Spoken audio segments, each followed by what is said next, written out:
What's up, guys? Welcome to the Bash at the Beach recap show.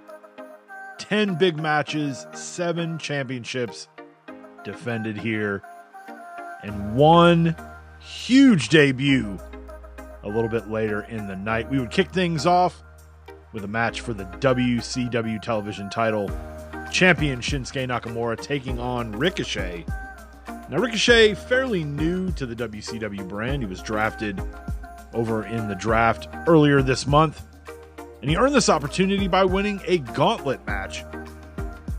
He ended his time on the WWE roster in a pretty bad spot. He was in a feud with Bobby Lashley for the WWE United States Championship after he turned his back on Bobby. And here he is within his first month in WCW, and he has earned an opportunity here at Bash at the Beach. Unfortunately for him, it didn't go his way on this night, but still a great start to Ricochet's WCW career here in the Open Mic universe. But let's also give credit to the champ. Shinsuke Nakamura did a hell of a job defending his title against Ricochet. Then in match number 2, it was tag team action. The Leftovers, a new team in our universe, versus the Street Profits. Now, coincidentally, both of these teams are new to the WCW tag division. Street Profits got drafted over from the WWE at our last draft. The Leftovers, a team that were brought together by their tag partners getting drafted over to WWE and them getting left behind. The tag division in WCW is stacked, and both of these teams were definitely looking to try to work their way up the ranks with a good showing and a victory here. And while JD and Ridge did put on a hell of a show, the Street Profits, who are multi-time WWE Tag Team Champions in our universe, were just a little bit better, and they would come away with the win in this one. Then we had the WWE Women's Championship on the line. Challenger Bayley taking on Shayna Baszler. Shayna, who won the WWE Women's Championship just last month at Backlash, defeating Becky Lynch. This would be her first title defense. Bayley, who earned this opportunity in a battle royal to determine the number 1 contender, comes in as a former WWE Women's Champion. Now, that was way back at the beginning of our universe, and it has been a long time. We are starting year 3 here, guys, since Bayley has had any championship success. I'm talking like first 3 months of the universe. It has been a long time. She's had opportunities, just has not been able to get back on that championship mountain. And she was looking to try to get that here in this one. Unfortunately for her, the action went to the outside, and she did a lot of damage to Shayna on the outside. And unfortunately, Shayna was unable to get back into the ring. Bayley does get the win, but because it was a countout victory, champion's advantage, championship does not change hands. Then we had a grudge match between Karrion Kross and Seth Freakin Rollins. Kross coming over to the WWE, actually back to the WWE in this past year's draft, taking on Seth Rollins, who I would say over the last year has been a pretty solid piece on the WWE roster.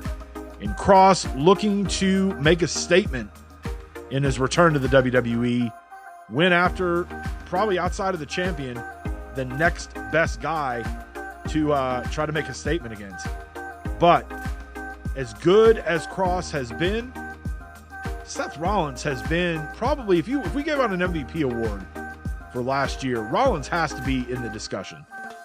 Unfortunately for Kross, he would end up on the wrong side of a Seth Rollins curb stomp, and Rollins would come away with the victory. Not the first impression Karrion Kross was looking to make, but you got to think that the WWE roster better keep their eye out for Karrion Kross. Then we had the WWE European Championship on the line. Chad Gable taking on the champion Kevin Owens. But this was not just any old regular match. This would be a European street fight. Now, you might be asking yourself, what is a European street fight? Well, it's a match that can't be won by pinfall, submission, countout, disqualification, submission. The only way that you can win a European street fight is by knocking out your opponent. And Gable and Owens did everything they could to try to knock each other out. We saw chairs, we saw ladders, and here Owens, after all the damage with all the toys that he did to Chad Gable, would eventually knock Chad Gable out. Kevin Owens remains and retains his WWE European Championship.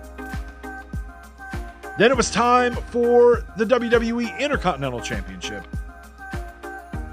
Damian Priest taking on Randy Orton. And Orton, who won the belt back at WrestleMania 2, defeating Solo Sikoa. Kind of in the latter stages of his career here, going back to a title that he held very early on in an alternate universe, we'll say. But Priest has had a good run in our universe. He is a former WWE United States champion. He's a former WWE World Heavyweight champion. Right now, he's trying to get his hands on every title he can, and the next one up is that Intercontinental title. But he's in there with the Viper.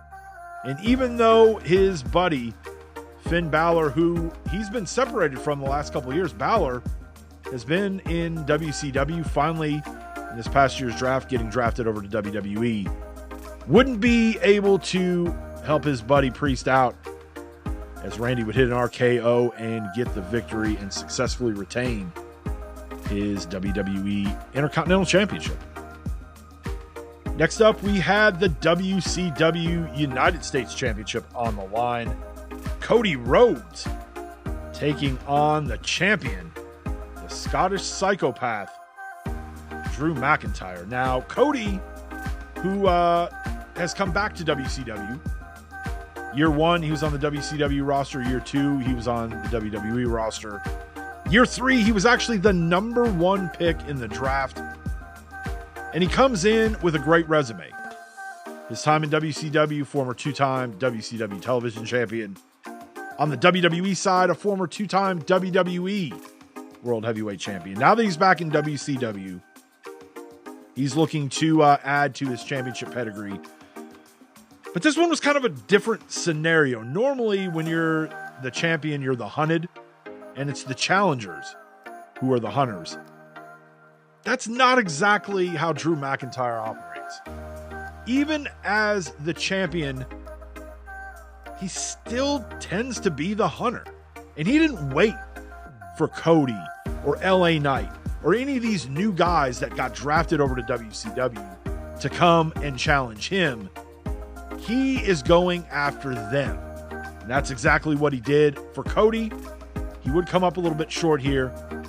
But this is Drew McIntyre, and he has been on a roll over the past year. Then we would see the WCW Women's Championship defended. The challenger, Raquel Rodriguez, taking on Rhea Ripley. Now, Raquel, in this one, getting her first shot at a championship in our universe. But if you just go back the last couple months, this is a different Raquel Rodriguez. She's not the fan favorite. She's not high-fiving fans and, playing to the crowd. She is with the new LWO, and if there's one thing that we've seen pretty much since the start of the year, since January, while the fans may not like what this new LWO, how they carry themselves and what they do, the one thing you can't argue with is the success that they have had. Despicable Rey Mysterio, former WCW World Heavyweight Champion, with an opportunity to get that belt back later in the night. Dirty Dom, multiple-time WCW Cruiserweight Champion. And now Raquel, looking to win her first championship against somebody who has been as rock solid of a champion, male or female, that we've had on either brand, Rhea Ripley. Now Raquel, who the last few months had her hands full with Zelina Vega, buried that feud back at Backlash and would turn her attention towards Rhea Ripley. And as you see, that would pay off, as Raquel Rodriguez is your new WCW Women's Champion. And once again, the LWO collecting another championship here at Bash at the Beach. Then we would have a tag team grudge match. The Usos, the WWE Tag Team Champions, taking on Roman Reigns and a mystery partner. And that mystery partner would be none other than the debuting Jacob Fatu. And how we got here, if you guys have not been here over the last few months, the Usos were in the Bloodline. They challenged Imperium for the WWE Tag Team titles at WrestleMania. The Tribal Chief was not too happy about that. All because they didn't get his permission to challenge for those titles. So they were kicked out of the Bloodline.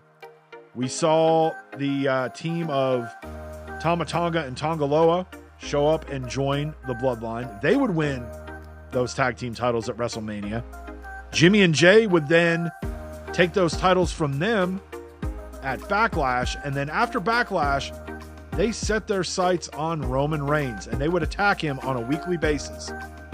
And then in our final SmackDown, heading into Bash at the Beach, Roman would attack Jimmy and Jay's father, Rikishi, backstage and issue a challenge for this match. Obviously not letting the Usos know who his tag team partner was. We would find out it was Jacob Fatu. And that, you got to know, that is going to make the Bloodline even more lethal and more deadly. But Roman Reigns has made a deal with the devil. We'll see if that ends up coming back and biting him in the ass. Then in our main event, it would be a 2 out of 3 falls match for the WCW World Heavyweight Championship. Challenger and former champion Despicable Ray taking on the phenomenal AJ Styles. These two, this feud has been going on for months. It has been as nasty as it goes in any feud that we've seen. AJ, who was WCW World Heavyweight Champion heading into WrestleMania. Ray, who earned an opportunity and a shot at AJ by winning the men's Elimination Chamber match. He would go on to WrestleMania 2, defeat AJ, become the new champion.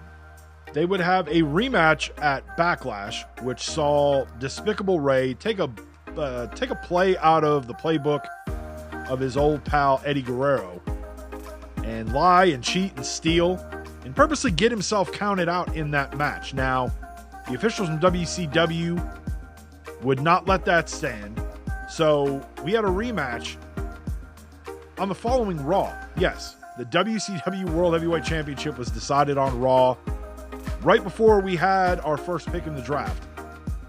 It took place in a Hell in a Cell. They were going to have a winner, and we did. AJ Styles regained the WCW World Heavyweight title in that one, and Ray wanted another shot. He got it here. He would pick up the first fall against AJ, and then very quickly pick up the second fall and become WCW World Heavyweight Champion once again. Thank you guys so much for watching. If you don't want to miss what happens next, be sure to hit that subscribe button, hit that thumbs up button, and leave a comment down below. We'll see you guys next time.